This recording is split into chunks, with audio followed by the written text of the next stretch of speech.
हाँ बच्चों, अब हम लोग समतल दर्पण के बाद गोलीय दर्पण पढ़ेंगे। दर्पण की बात हो रही भाई, तो देखो समतल दर्पण एक बार देख लिया जाए। समतल दर्पण में क्या पोजीशन होती है।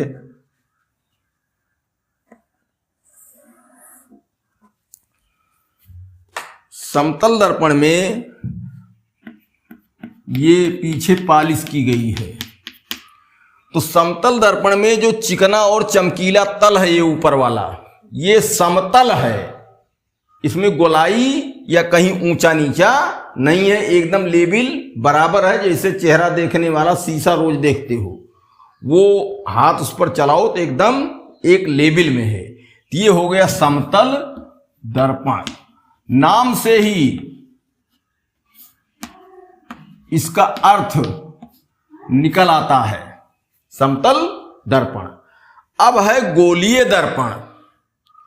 तो गोलीय दर्पण में इसके नाम से क्या मिल रहा है, गोलाई हो, गोलीय दर्पण। इसमें गोलाई हो। अब गोलाई कैसे होगी, ये अंग्रेजी में स्फेरिकल मिरर,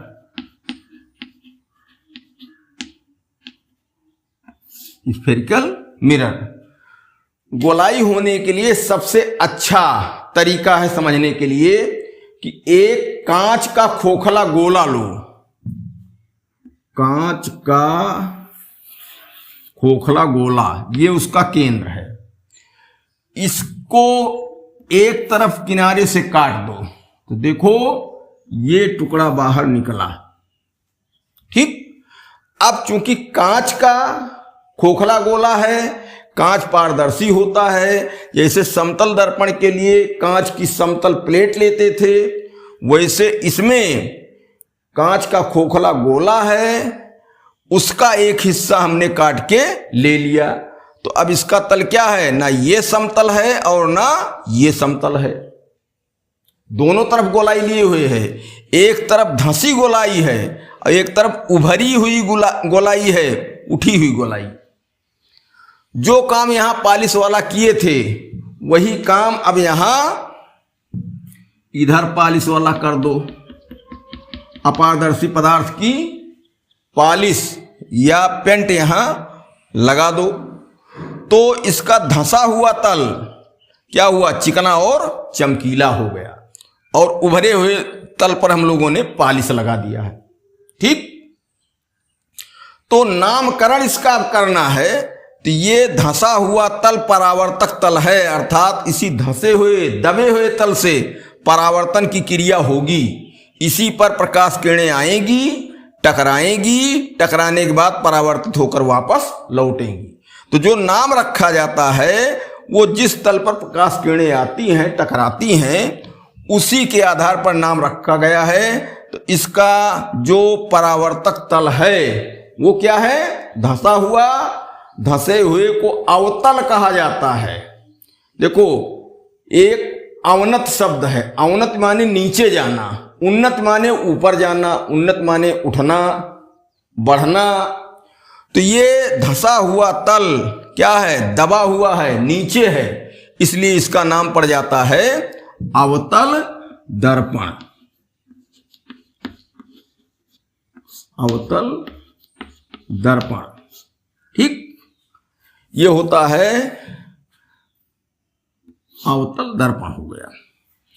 अब इसी हिस्से को जो हम लिए थे इधर से रख दें और क्या करें, पालिश इसमें दबे हुए तल पर इस बार कर दें। तो गोलाई तो है ही है, गोलीय दर्पण हुआ। अब इधर चिकना चमकीला तल है जो उठा हुआ है। दूसरी तरफ हमने पालिश दबे हुए तल पर कर दिया है। तो हमने बताया कि नाम जो रखेंगे दर्पण का, वो जो चिकना चमकीला तल है, जहां प्रकाश किरण आएगी, परावर्तित होगी, उसी तल को लेकर के नाम रखा जाता है। इसका परावर्तक तल चिकना और चमकीला है। तो क्या हुआ, ये उठा हुआ तल है उन्नत हम बताए, उन्नत माने उठना, ऊपर बढ़ना, तो ये कहलाया क्या? उत्तल दर्पण। इसका नाम हो गया उत्तल दर्पण। ठीक, ये उत्तल दर्पण हो गया। अब क्या करना है, इनकी एक तरीके से परिभाषा भी हम लोगों को बतानी चाहिए। तो अब यहां अवतल दर्पण की परिभाषा हम लिख रहे हैं।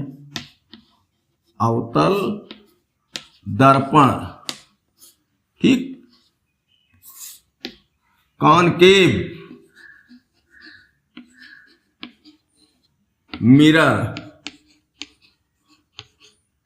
Concave mirror. इसकी परिभाषा में क्या कहा जाएगा? जब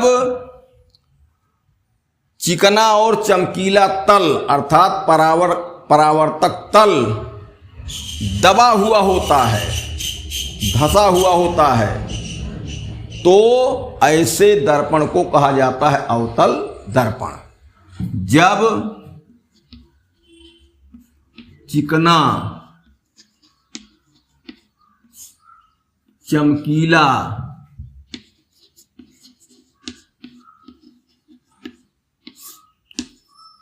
तल या परावर्तक तल, परावर्तक तल मतलब होता है जिस तल से परावर्तन होता है, जिससे टकरा करके प्रकाश किरण वापस लौटती है, परावर्तित होती है, वही कहलाता है परावर्तक तल। तो चिकना और चमकीला होता है, तो चाहे चिकना और चमकीला कह दिया जाए, चाहे सीधे परावर्तक तल कह दिया जाए। तो जब चिकना चमकीला तल या परावर्तक तल बीच में दबा होता है तो इसे अवतल दर्पण कहते हैं। देखो, बार बार हम कह रहे हैं कि लाइट वाले चैप्टर में चित्र को ज्यादा महत्व दो। लिखने में लिखो ठीक है, लेकिन चित्र में ज्यादा महत्व दो। तो अगर इस अवतल दर्पण का यही चित्र भी बना दो तो इसी को देख के तुम्हें नंबर मिल जाएंगे। देखने वाला समझ जाएगा कि नहीं, यह स्टूडेंट जो है वो अवतल दर्पण क्या होता है, कैसे होता है, उसको पूरी तरह से समझता है, क्योंकि चित्र में बहुत साफ स्थिति है। ये कहलाया अवतल दर्पण। अब दूसरा क्या है? उत्तल दर्पण। ये नंबर 1 और नंबर 2। उत्तल दर्पण, ठीक, कॉन्वेक्स मिरर कहते हैं। मिरर,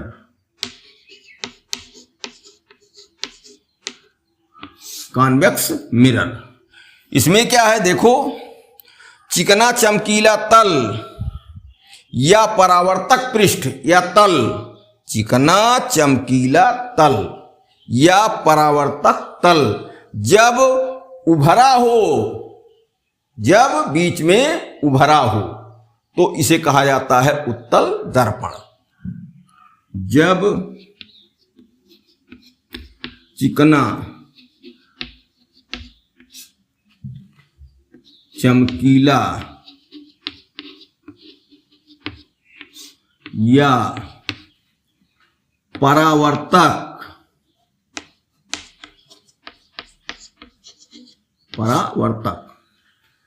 पृष्ठ या तल, दोनों कह सकते हो, पृष्ठ बीच में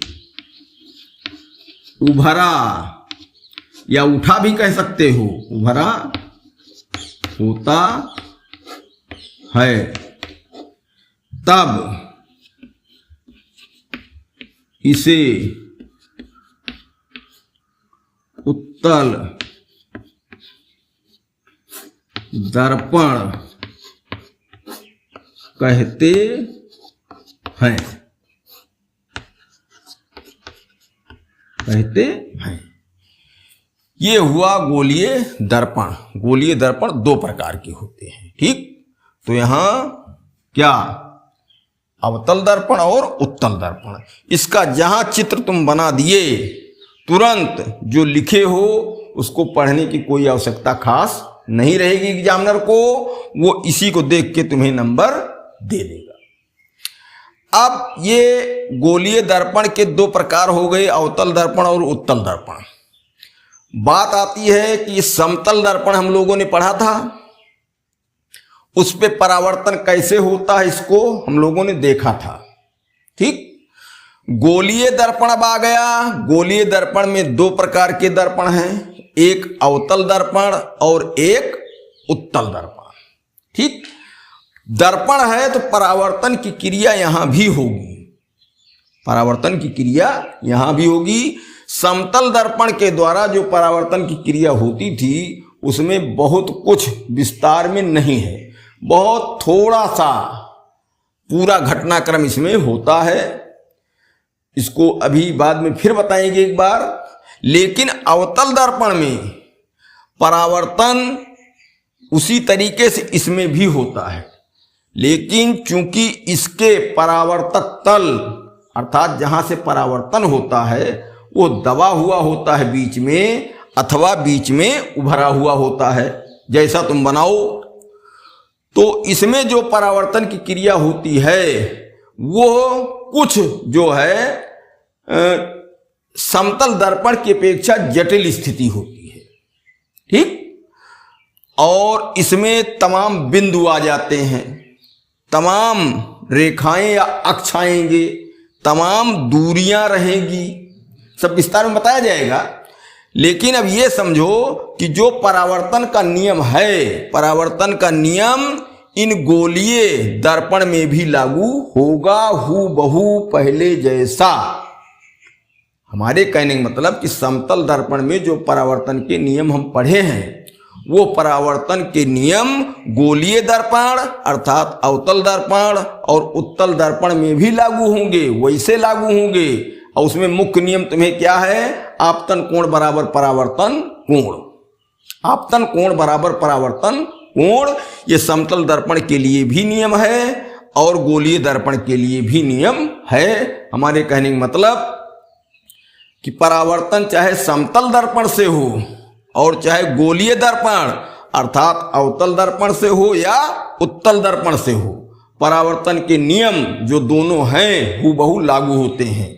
उन नियमों में सबसे महत्वपूर्ण है कि आपतन कोण परावर्तन कोण के बराबर होगा, आई बराबर आर जो लिखवाए थे, यह नियम सब जगह लागू होगा। और अगर पूरे परावर्तन के चैप्टर में आपतन कोण परावर्तन कोण के बराबर समझ लेते हो चित्र में, यहां तो समझे ही थे, यहां भी समझ लेते हो, तो समझो तुम्हारा परावर्तन वाला चैप्टर केवल एक नियम आपतन कोण बराबर परावर्तन कोण से ही पूरा हल हो जाता है। सवाल भी हल हो जाएंगे, चैप्टर में जो थ्योरी है वो भी हल हो जाएगी, कहीं कोई समस्या नहीं रहेगी। अब इसमें उसको समझने के लिए थोड़ा मेहनत करनी है, दिमाग लगाना है, वो गणित जैसा है, याद नहीं करना है, उसको समझ लेना है कैसे होता है। इसमें हमने अब फिर से देखो, हम थोड़ा सा इसमें देख लेते हैं। यह बात 2-3 बार जब पढ़ोगे तो अपने आप समझ में आ जाएगी।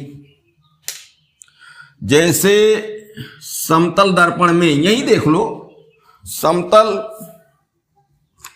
दर्पण में क्या था, एक प्रकाश किरण आई थी, यहां आपतित हुई थी ए ओ, ठीक। यहां फिर हमने क्या किया था, अभिलंब खींचा था भाई ओ एन, और यहां फिर क्या थी ये परावर्तित किरण ओ बी थी। ध्यान दो, चित्र छोटा है लेकिन समझो इसको, ये आपतन कोण, ये परावर्तन कोण, ये आपतित किरण और ये परावर्तित किरण, ठीक, नाम इसका बताया ही है। ओ आपतन बिंदु है। इसमें कुछ अलग से पहचानो। ये अभिलंब ओयन देखो, अभिलंब है तो तल पर 90 अंश का कोण बनाएगा।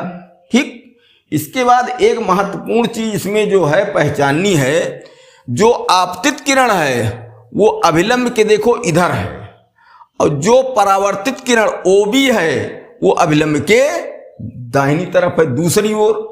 हमारे कहने का मतलब कि एक पॉइंट ये बहुत महत्वपूर्ण है कि आपतित किरण अभिलंब के एक तरफ, परावर्तित किरण अभिलंब के दूसरी तरफ। ऐसा नहीं है कि अभिलंब के एक ही ओर दोनों किरणें हो जाएं एक साथ, चाहे आपतित और परावर्तित किरण इधर हो जाएं अभिलंब के, और चाहे दोनों किरणें इधर हो जाएं, ऐसा संभव नहीं है।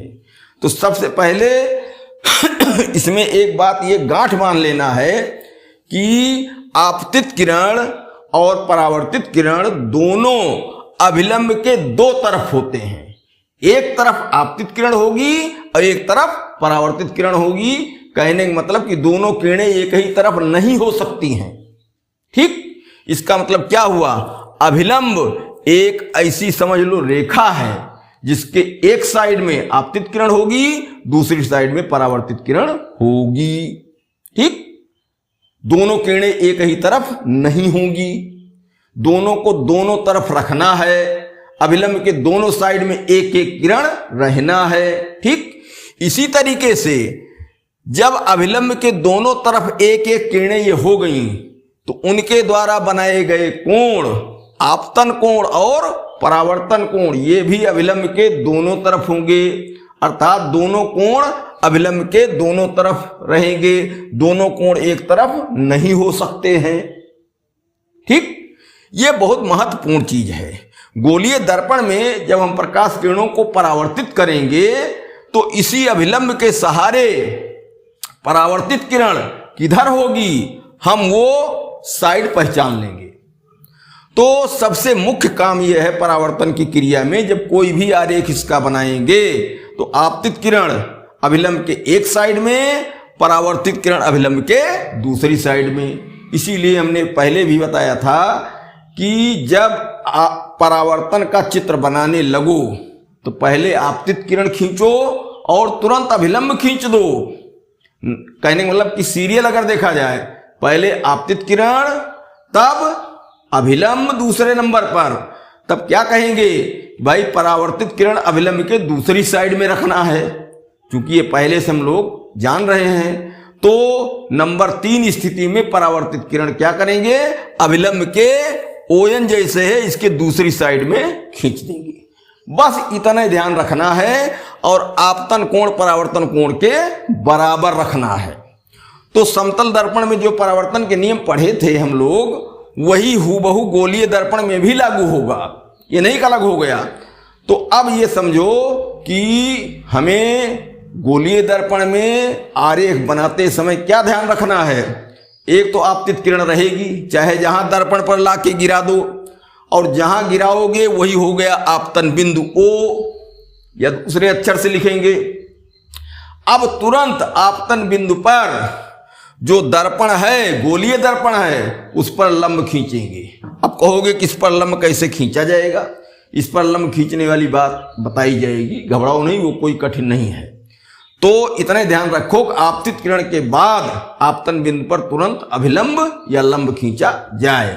अब क्या होगा, परावर्तित किरण की दिशा तय हो गई नहीं हो गई, परावर्तित किरण अभिलंब के दूसरी साइड में हमको रखना है। और कैसे रखना है, जितना आपतन कोण है उतना परावर्तन कोण बनाते हुए परावर्तित किरण को ले जाना है।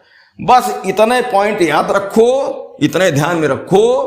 अवतल दर्पण के द्वारा परावर्तन की सारी क्रियाएं, चाहे वो कोण संबंधी हों, चाहे प्रतिबिंब संबंधी हों, चाहे न्यूमेरिकल संबंधी हों, कुछ भी होगा सब हल हो जाएंगे।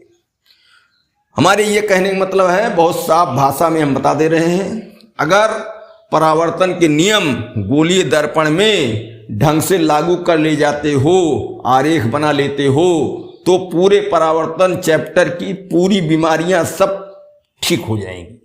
कोई बीमारी ऐसी नहीं है जो तुम्हें मतलब परेशान कर सके। तो इसको अगले वीडियो में अब हम शुरू करेंगे कि गोलीय दर्पण में परावर्तन में आपतित किरण, परावर्तित किरण, अभिलंब कहाँ होते हैं, कौन सी किरण किधर जाएगी किधर नहीं जाएगी, आरेख में की पूरी व्याख्या हम लोग कर लेंगे।